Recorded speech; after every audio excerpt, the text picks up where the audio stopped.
We're cooking wholesome, healthy plums in our kitchen today. That's our theme.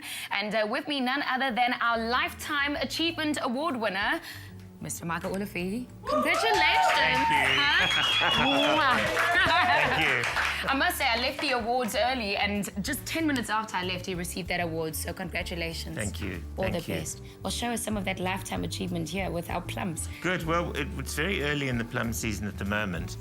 The green gauge plums and the yellow plums come later in the season. But I mean, this is such a lovely fruit, and it's so easy to take the pips out. You just simply cut it round like that. See, you make it look so easy. How am I going to... Give it a turn, and there it is. Okay, so that's really easy. So you cut it round like you would do an avocado pear, and you literally just twist it and then take the actual pip out. Yeah, so that's how you get rid of the pips. And then you just cut the other side out like that. Okay, Perfect. well, that's fairly easy. Yeah. Okay, so the taste, probably sweet and tart, I guess. This will be lovely because it's sort of getting ripe. But the one thing that I really like about plums is that the skin is quite tart. So you get that lovely sweetness, and then you get that sort of finish with that sort of tartness there.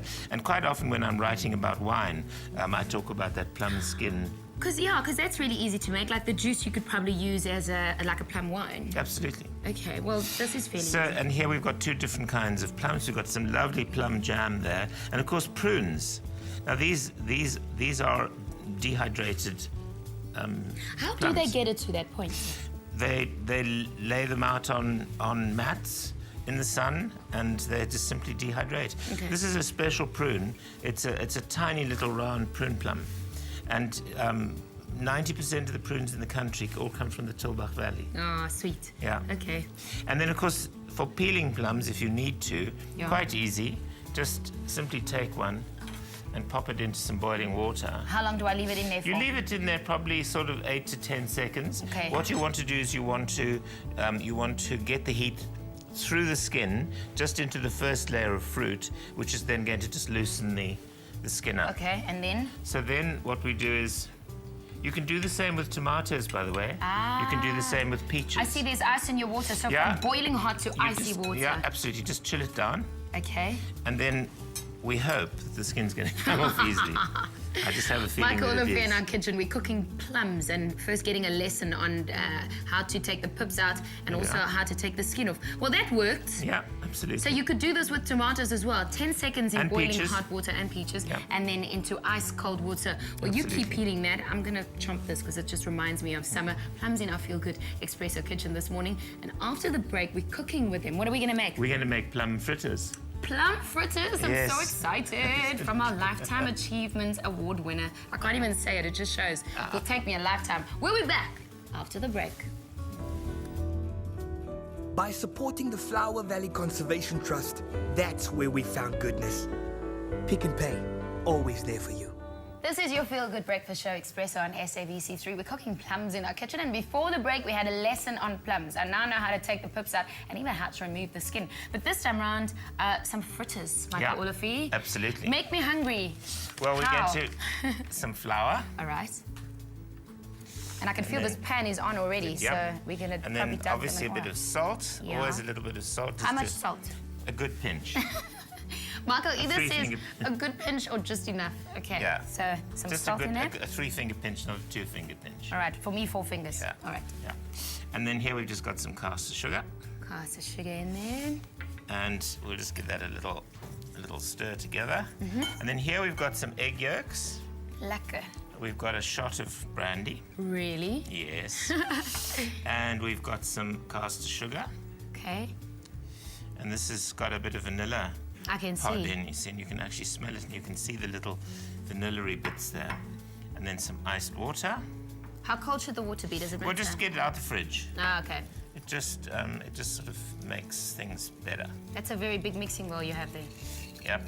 Well, we're going to turf it all in here, All right. and then start mixing them. I'm wondering when the plums are coming in. The plums are coming in later. Be patient. We won't be long. We're cooking with plums in our kitchen, so I'm wanting those plums to be in there already. Plums So- in our espresso kitchen. So here we just make the batter. Now, it's quite a good idea once you get to this stage to pop the batter in the fridge for about half an hour. Right. What happens then is the flour swells and the gluten comes out a little bitty, which holds it all together. All right. Is that why people like let it rest for a little bit? Yes. Okay, perfect. That's right. So we've now got our batter here.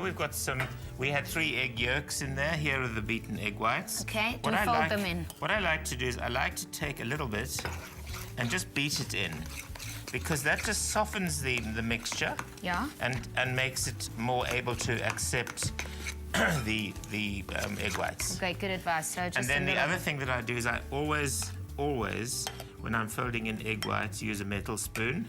Why? Because you use the cutting edge of the spoon to fold in. I get if it. If you're using a wooden spoon, then it's going to make the bubbles go flat. Right, so you want to keep it fluffy. So you want to keep it as fluffy as great possible. already. And then from here on, it's dead easy. And you can actually use this kind of batter for all kinds of fruits, bananas, apricots. You can use it also with vegetables, but then obviously you don't put the sugar in. Why not? I'll have sugary vegetables. Will you? Yeah. Well, then Carrots. put them in. Put then them in. What we do is we now just take a wooden skewer and we pull the plums. And I've through seen the you've taken the batter. pips out. Could you have taken the skin off them as well, like earlier? You could have. You could have. Now we hope here that the oil is at the dead right temperature, which it is. Wow, look at that. just So it pop just another puffs one. around it. How long does it stay in the pan for? Until it's done. What I'm going to do is. There we go. I will never get this right. What you Until want it's to do done. is you I want think it- it's done. Turn it around. No, Oh. don't be in too much of a hurry. Okay. What we want to do is we want to get it sort of puffy and Brown. golden brown like that. Maybe that's a bit too. Do you think our oil's too hot? I think it Sorry, could be. I switched on the pan. It just shows you. Like, I think it could be. does the fruit go a lot softer? I mean, does it? The fruit does soften. I I'm think a lot turning of it the down dark- a little of the bit. Dark color there is actually the color of the skin of the plums. Yeah, the skin of There the you go. plums coming through. And then so once plum you've fritters. Okay. once you've cooked them, you just roll them in caster sugar, and that's what they look like. And When then they're done. Yeah, and then you just serve that with some whipped cream or some custard. Could or, you put some cinnamon over it? Absolutely, if you wanted Yeah. to. Also, some squeeze of lemon would be quite nice. Okay, that looks really, really good. Yeah, they are good. I actually want to try one. So we'll give you a recap as well, just so that you can see how we did this. So, okay, so this in the skewer, and I just dunk it in there, right? Yep. This pastry is really good. You've done really well with it. So while I'm trying this, okay, I'm going to try this. Your keyword for today is fritters. Fritters to 33728, because we're making plum fritters. When you send that, you'll get a link to the recipe, but send it to 33728. Okay, here we go. There we go. And you leave it in the pan until it's done. Yeah. All right? It's golden brown. This is how we got to this point. Have a look. Mix the flour, salt and sugar. Whisk in egg yolks, water and brandy, then chill for 30 minutes. Fold the whisked egg whites into batter. Dip the plums into the batter, then deep fry until golden. Roll in caster sugar and serve with whipped cream. And our keyword is fritters. Fritters to 33728, and you'll get a link to the recipe, and you can make fritters like I just did. I think that's enough. And I take them out. Of course, my pan is a little bit too hot, but that's the actual plum that's sticking through. It's not really burnt. It's just dark in color. You can, of course, take the peel, the skin off it as well, and make it like that. Okay, so fritters to 33728 to make your plum fritters. Thank you, Lifetime Achievement winner. Ooh, look at Pleasure. you. Michael Oliver in the kitchen, and I'm totally excited. We're making plum fritters, but there's more happening outside. While we turn this around, we're going to the rest outside.